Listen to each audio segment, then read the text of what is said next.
ইতিহাস শুধু তারিখ নয়, ইতিহাস মানুষ, সংগ্রাম আর চিন্তার ধারাবাহিকতা। একটি দিন আমাদের মনে করিয়ে দেয় সময় স্রোতের টানে কতটা উল্টেছে পাতা, যার বিশ্লেষণে ফুটে ওঠে উত্থান, সৃষ্টি, পতন, স্বচ্ছতা ও নিষ্ঠার গল্প। রূপ নেয় সভ্যতার রং, বলে দেয় কতটা ও কিভাবে বদলাতে পারে তা। অভিজ্ঞতার ঝুলিতে বুলি ফোটাতে পারে এই একটি দিনের তথ্য, কারণ তাতে মিশে থাকে একাধিক গুরুত্বপূর্ণ ঘটনাও সেই ঘটনার সাক্ষী। সুপ্রিয় দর্শক, এনটিভি অনলাইনের বিশেষ তথ্য পরিক্রমা এই দিনে স্বাগত জানাচ্ছি আমি সুমিত সাহা। এই দিনে ইতিহাস প্রতিদিনই কথা বলে। দর্শক, আজ 31 মার্চ 2026, 17 চৈত্র 1432। চলুন ফিরে যাই আজকের দিনে, দেখি বিভিন্ন সময়ের এই দিনে কি কি ঘটেছিল শিক্ষা, সমাজ, অর্থনীতি, বিজ্ঞান, ধর্ম ও রাজনীতি প্রভৃতিতে। 1713 সালের এই দিনে ইউট্রেক্ট নগরের সন্ধির মাধ্যমে স্পেনীয় উত্তরাধিকার সংক্রান্ত মহাযুদ্ধের অবসান হয়। এর ফলে ইউরোপে দীর্ঘদিনের সংঘাতের অবসান ঘটে এবং নতুন রাজনৈতিক ভারসাম্য প্রতিষ্ঠিত হয়। 1774 সালে কলকাতায় পোস্ট মাস্টার জেনারেলের পদ সৃষ্টি করা হয়। এর ফলে ভারতীয় উপমহাদেশে ডাক ব্যবস্থার প্রশাসনিক কাঠামো আরও সুসংগঠিত হয়। 1807 সালের এই দিনে খিদিরপুর থেকে প্রথম বাষ্পচালিত ব্রিটিশ ভারতীয় জাহাজ পানিতে ভাসানো হয়। এর মাধ্যমে উপমহাদেশে নৌ পরিবহনে প্রযুক্তিগত অগ্রগতির নতুন দিগন্ত উন্মোচিত হয়।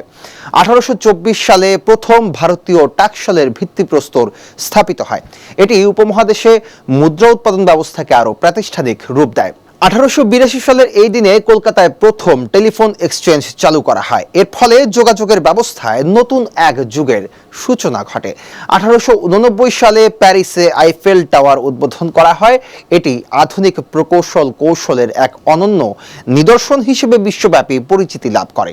1966 সালে সাবেক সোভিয়েত ইউনিয়ন লুন 10 নামের প্রথম চন্দ্র প্রদক্ষিণকারী একটি মহাকাশযান উৎক্ষেপণ করে। এটি মহাকাশ গবেষণায় সোভিয়েত অগ্রগতির গুরুত্বপূর্ণ দৃষ্টান্ত হয়ে ওঠে। 1979 সালে আরব লীগের সদস্যরা এই সংস্থায় মিশরের সদস্যপদ নাকচ করে দেয়। এর ফলে মধ্যপ্রাচ্যের আঞ্চলিক রাজনীতিতে নতুন উত্তেজনা সৃষ্টি হয়। 1991 সালের এই দিনে মধ্যরাতে ওয়ার্শ জোট আনুষ্ঠানিকভাবে বিলুপ্ত করা হয়। এর মাধ্যমে শীতল যুদ্ধ পরবর্তী বিশ্ব রাজনীতিতে এক গুরুত্বপূর্ণ পরিবর্তনের সূচনা ঘটে। আজকের দিনে জন্মগ্রহণ করেছিলেন ফরাসি দার্শনিক ও আধুনিক দর্শনের জনক, গণিতজ্ঞ ও বিজ্ঞানী রেনে দেকার্ত, প্রথম ভারতীয় নারী চিকিৎসক আনন্দীবাই যোশী, দ্বিতীয় শিখ গুরু অঙ্গদ এবং সাহিত্যে নোবেলজয়ী মেক্সিকান কবি অক্তাবিও পাজ সহ আরও বহু গুণীজন।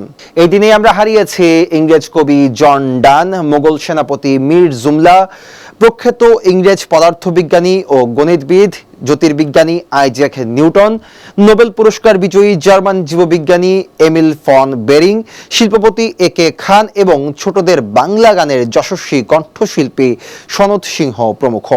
দর্শক, এই দিনে গুরুত্বপূর্ণ কিছু তথ্য তুলে ধরা হলো। আরও কোনো তথ্য থাকলে স্মরণ করিয়ে দিন কমেন্টে। সঙ্গে সঙ্গে ফলো করুন আমাদের ফেসবুক পেজ এনটিভি ও এনটিভির ইউটিউব চ্যানেল। বস্তুনিষ্ঠ যে কোনো সংবাদ পড়তে ভিজিট করুন ntvbd.com। ভালো থাকুন, সুস্থ থাকুন, শুভকামনা সবসময়।